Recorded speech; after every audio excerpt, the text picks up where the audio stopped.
These are the 30 forgotten American snacks that every single American knew 100 years ago. We have to start where most Americans started their relationship with sugar, the penny candy store.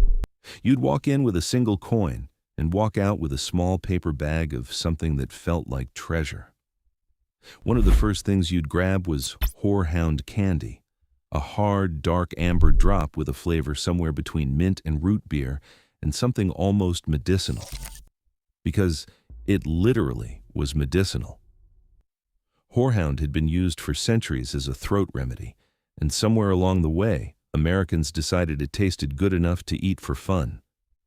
By the early 1900s, it was one of the most common candies in the country.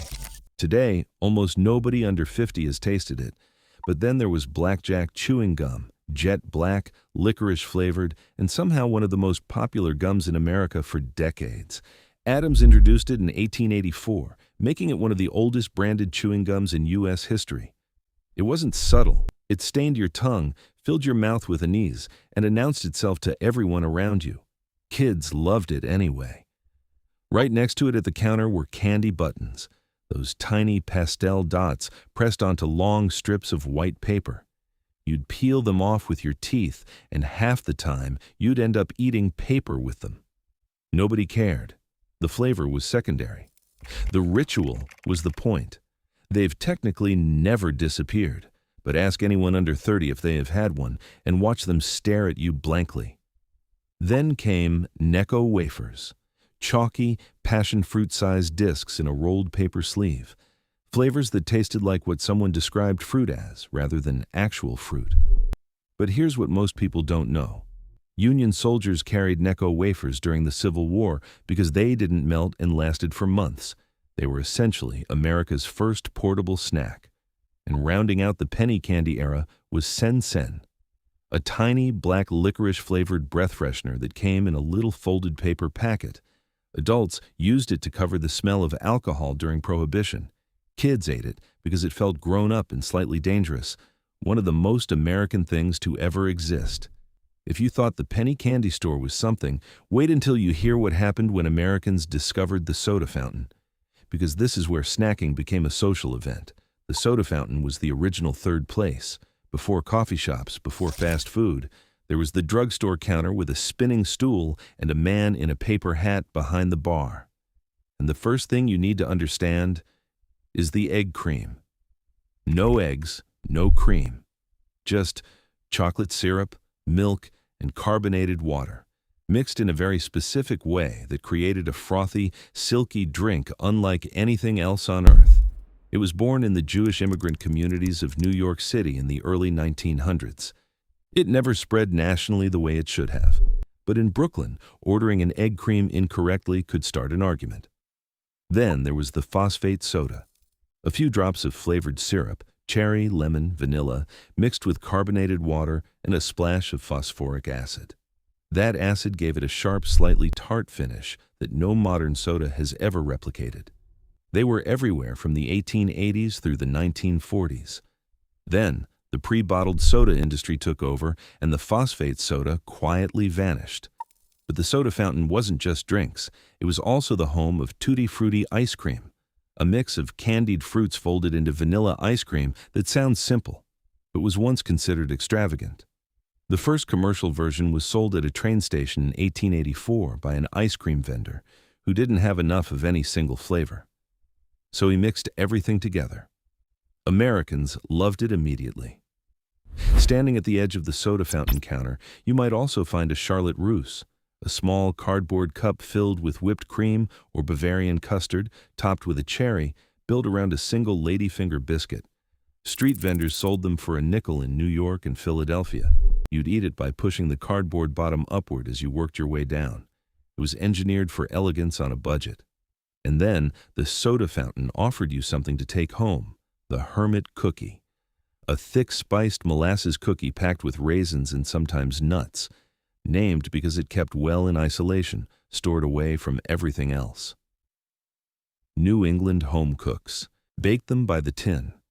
They were the snack you found in your grandmother's kitchen wrapped in wax paper, waiting on the counter like they had always been there.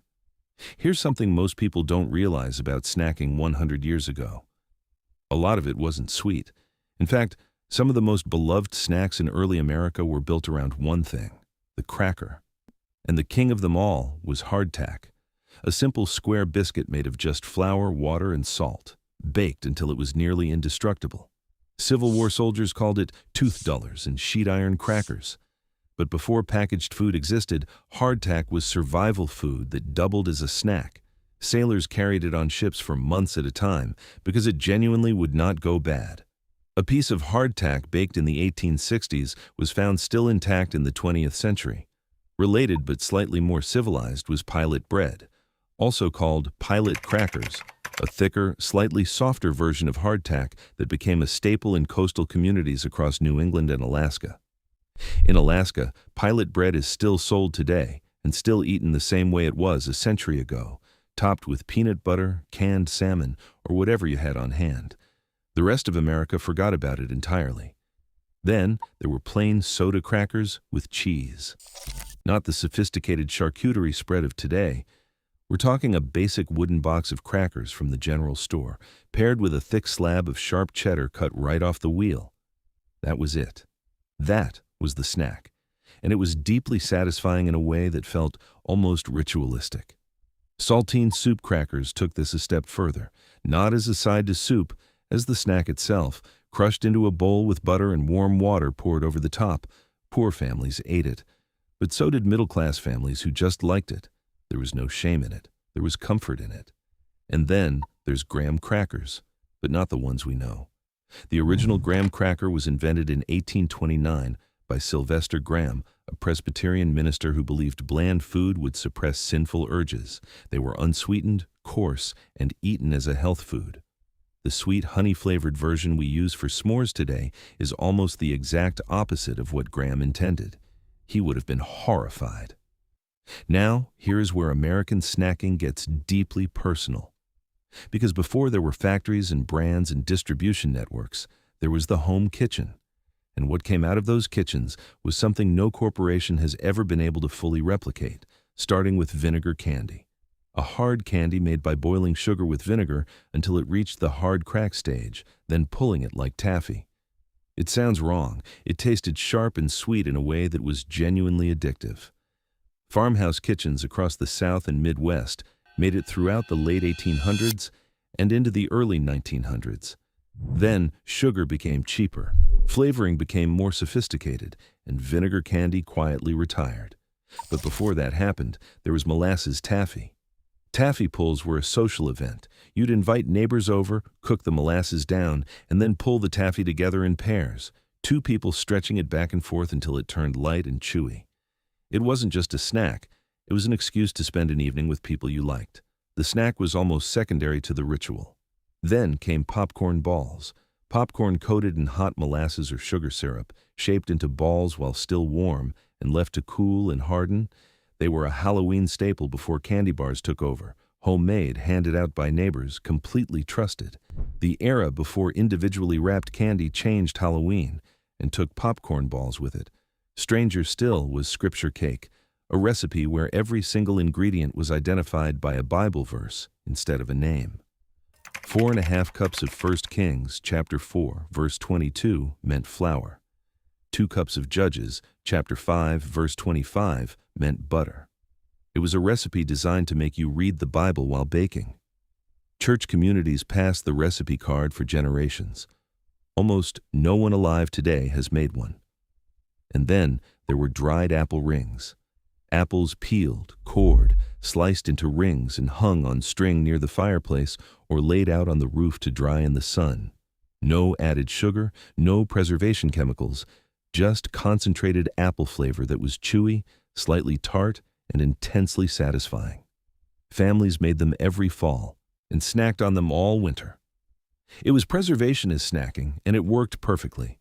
Step outside in any American city 100 years ago, and the street was the snack aisle. Vendors on every corner, the smell of something hot and sweet hitting you half a block away. This is the chapter that most Americans have completely forgotten, because the street food culture that existed in early 20th century America was extraordinary. And it started with hot tamales, not the candy, but the real thing. Mexican and Central American vendors pushed carts through southern cities and Midwestern neighborhoods, selling tamales wrapped in corn husks, steamed and ready to eat. In Mississippi and Louisiana, tamales became so embedded in local culture that the Delta tamale, a thinner, spicier version, became a regional food entirely unto itself. Robert Johnson sang about them. They were everywhere. Then the taco cart replaced them, and the tamale cart disappeared. But then the peanut brittle cart rolled around. Vendors cooked peanut brittle on small portable burners and broke it into jagged pieces to sell in paper bags. The smell of hot caramelized sugar and roasted peanuts was a form of advertising no billboard could compete with. It was the first smell that told you the street was alive. Roasted chestnuts came next, and not just in New York City at Christmas. Chestnut carts operated across America from October through February. The American chestnut tree was once one of the most abundant trees in the entire eastern United States. Then, a blight hit in 1904 and killed nearly 4 billion trees within 50 years. The roasted chestnuts you can find today are imported. The original ones, from American trees sold on American streets, are gone forever. Then there was Cracker Jack. But the original Cracker Jack was different. The prize inside was better, more substantial. A small toy, a ring, a whistle, something worth digging for. The product itself was also different. Hand-separated kernels, a heavier molasses coating, sold at ball games and fairs by vendors shouting through the crowd. The song, "Take Me Out to the Ball Game," immortalized it in 1908. And for a while, Cracker Jack was America in a box. And then there were wax bottles, small wax figures shaped like tiny bottles, filled with flavored colored syrup. You'd bite the top off and drink the syrup, then chew the wax like gum. Kids bought them at candy counters everywhere. The syrup was aggressively sweet and faintly chemical. Nobody cared. They were fun in a way that had nothing to do with flavor and everything to do with the experience of eating them. The last stop on this journey might be the most unexpected one. Because 100 years ago, some of the most popular snacks in America weren't sold at candy counters or street carts. They were sold at the pharmacy. The drugstore, in early 20th century America, wasn't just where you picked up medicine. It was a social hub. And behind the counter, next to the aspirin and the tinctures, sat an entire row of gum and snacks that no one makes the same way anymore. Starting with teaberry gum. A pale pink gum with a flavor derived from the wintergreen teaberry plant native to North America. It tasted like a more subtle, slightly floral version of wintergreen. Clark's introduced it in 1900, and for decades it sat on pharmacy counters across the country. It still technically exists today, but it's nearly impossible to find, and most Americans have never tasted it. Then there was Beech-Nut gum. Not a brand you'd recognize today, but for the first half of the 20th century, it was one of the most trusted names in American pantries. Beech-Nut made everything: gum, bacon, baby food, peanut butter. Their gum came in flavors like peppermint and spearmint and sat at every pharmacy counter alongside the medicines. The brand still exists, but the gum is long gone. Clove gum was something else entirely. Dark, spicy, intensely aromatic. A single piece filled your entire mouth with the flavor of whole cloves. Adults chewed it. Dentists actually recommended it as a breath freshener. It was bold in a way that felt almost aggressive by today's standards. But a century ago, Americans had a much higher tolerance for intense, complex flavors in their everyday snacks. Then there was Scrapple.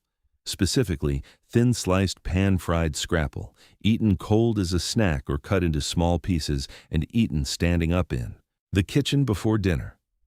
Scrapple is a mid-Atlantic tradition born from German immigrant communities in Pennsylvania. It's made from pork scraps and cornmeal, seasoned heavily, formed into a loaf, sliced and fried until the edges crisp. Outside of Pennsylvania, Delaware, and Maryland, almost no one knows what it is. Inside those states, people are deeply, almost defensively loyal to it. And finally, pumpernickel with schmaltz. Schmaltz is rendered chicken or goose fat, and spreading it on dense, dark pumpernickel bread was a staple snack in Jewish immigrant communities across New York, Chicago, and beyond. It sounds simple, but the flavor combination, the deep earthiness of real pumpernickel against the rich, savory fat, was something that people who grew up with it never forgot. It's the kind of snack that doesn't need a rebrand or a comeback. It just needs someone to make it again.